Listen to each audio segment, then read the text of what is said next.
So now our object of our interest is how to find the probability of a complex event. What do I mean saying a complex event?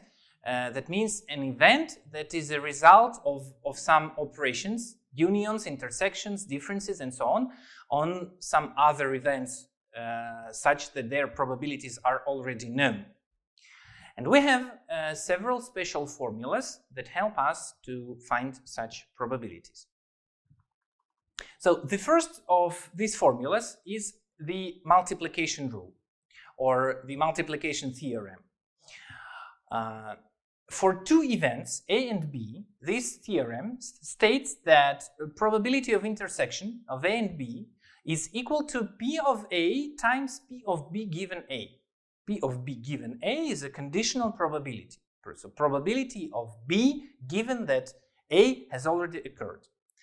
As we know that A intersection B and B intersection A is the same thing, so intersection means and, that is why A and B and A are the same.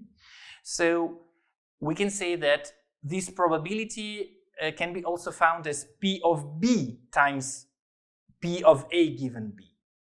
So it doesn't matter which one is the first, A or B, you choose which one will be the first according to your own just wishes while solving a problem.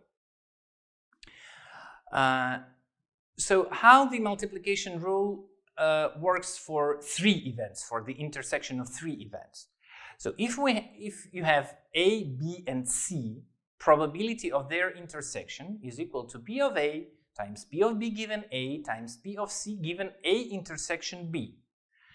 And so now you can understand how this formula works for 4, 5, and so on, for multiple number of events. So you just multiply probabilities of these events, but these probabilities are almost all except for the first one, conditional. So under condition that all previous events has already occurred. So event A and B, then events A and B and C, and so on. So the first example. I have 6 cards with letters, namely these cards. 3 letters A, 2 letters N, and 1 letter B. So then I randomize these 6 cards. What is the probability that I'll get this word, banana? So one may think how the multiplication rule can be applied here. What intersection of what events is happening here? So yes, we should think a little bit, and we need to make some initial, arrangements before we understand how to apply the multiplication rule. But let's say that I have 6 events. Event A1 is that the first letter is B. Event A2, the second letter is A.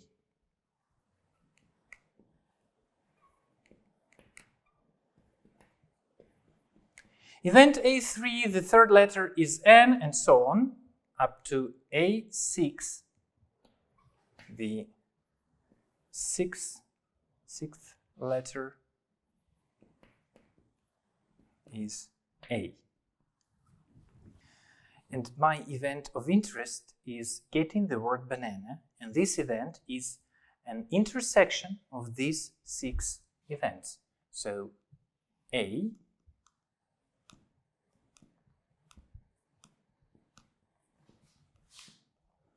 is actually A1 intersection A2 intersection A3 intersection A4 intersection A5, intersection A6.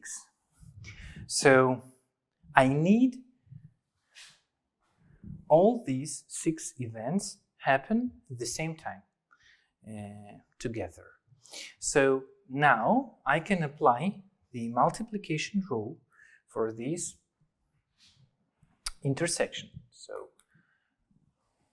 P of A1 intersection A2 intersection A3 intersection A4 intersection A5 intersection A6 is, according to the multiplication rule, P of A1 times P of A2 given A1 times P of A3 given A1 intersection A2 times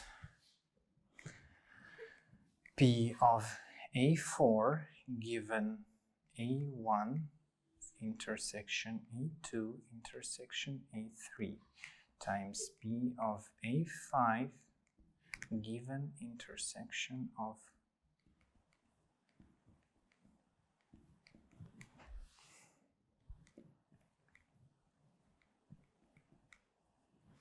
P of A6 given intersection of A1 to A5. So this formula may seem a little bit sophisticated, but actually it is not so very difficult, as usually we do not write all this down, but we do these operations just in our heads. So and now let's see. P of A1, probability that the first letter is B, is 1 over 6, because I have 6 cards and only one of them is B. So this probability is 1 over 6. Then P of A2 given A1. This means probability that the second letter is A given that the first letter is B. So the first card is already chosen, has already been chosen, and it is B. And now only 5 cards are left, and 3 of them are A's. So probability of A2 given A1 is 3 over 5. Then probability of A3 given A1 and A2. After 2 first letters are chosen, we have 4 cards left, and 2 of them are N's, so 2 over 4. Then P of A4 given A1 and A2 and A3. 3 cards are left, and 2 of them are A's, so 2 over 3. Then P of A5 given A1 and A2 and A3 and A4. Here we have 2 cards left, and one of them is N, so 1 over 2. And as for the last probability, it is just 1, because so this is probability that the last letter, the 6th letter, is A, given that the first 5 letters have already been chosen, and they are B, A, N, A, N. So this means that 1 card is left, and it is A. So 1 over 1, 1. So that is how we can apply the multiplication rule to a problem of this kind, to a problem connected with permutations.